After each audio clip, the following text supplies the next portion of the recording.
Siyasi Maslahat Kengashi organ to'rining xabarida bildirilishicha, Xitoy Siyosiy Kengashining a'zosi, atalmış Uyg'ur Avtonom rayonluq siyosiy kengashining raisi, Qorjaq amaldor Nurlan Abilmajin 17 may ochilgan siyosiy kengash partiya guruhi kengaytirilgan yig'inda atalmış Jung'an millati o'rtaq gavdasi engini mustahkamlashni asos liniya qilib, Sharqi Turkistonda islom dinini xitoylashtirishga turtki bo'lish kerakligini, islom dinini xitoylashtirish iqtidori va saviyasini kuchaytirganligini, atalmış Şinjanni madaniyat orqali oziqlantirish qurilmasini davomli ijro qilib, Xitoyning an'anaviy madaniyatini avj oldirganligini ta'kidlagan. Kanada hökuməti dövlət bexatarligini gözdə tutub, G5 to'ri sistemasida Xitoyning Huawei va Zhongxi şirkatlarının mahsulotlari va mulozimatini ishlatishni cheklash haqida rasmiy qaror ma'qulladi. Qarorga asosan mazkur shirkatning mulozimatlari 2022 yilning oxirigacha to'xtatilgan. 2027 yilgacha butunlay siqib chiqarilgan. Ma'lum bo'lishicha, hozirgacha Amerika, Avstraliya, Angliya, Yangi Zelandiya, Yaponiya va Shvetsiya qatorliq davlatlar G5 to'rida Huawei texnikasini ishlatishni cheklagan.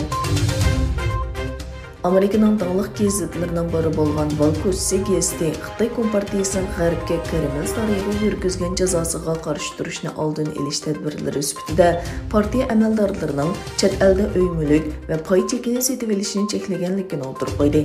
Xabar qilinishicha, Xitoy Kompartiyasi e'lon qilgan uqtirishda doiralarning jo'risi yoki bolalarning bevosita yoki vositalik holda chet elda uy-mulkka ega bo'lishi cheklangan.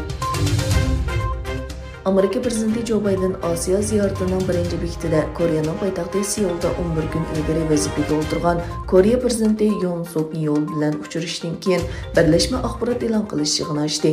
Ikki rahbar Pyongyangni to'sish va Shimoliy Koreyaning kunsari kuchayotgan yadro va boshqarilgan bomba tahdidiga taqobil turish uchun texnik ko'p Amerika qurollarini o'rinlashtirishga qo'shildi.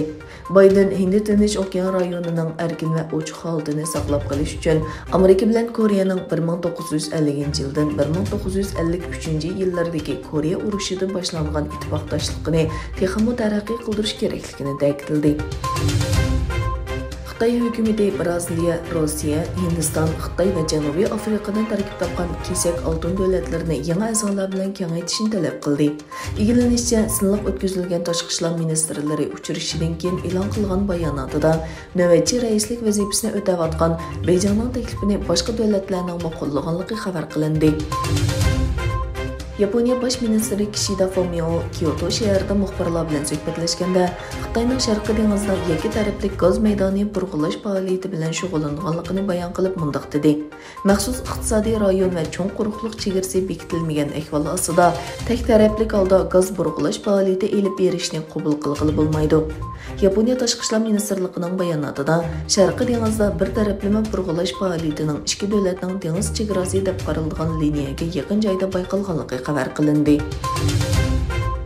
Rossiya tashqi ishlar ministrligi Amerika prezidenti Joe Biden va tashqi ishlar ministri Antony Blinken qatorliq 963 Amerika fuqarosining bu davlatga kirishining cheklanganligini e'lon qildi.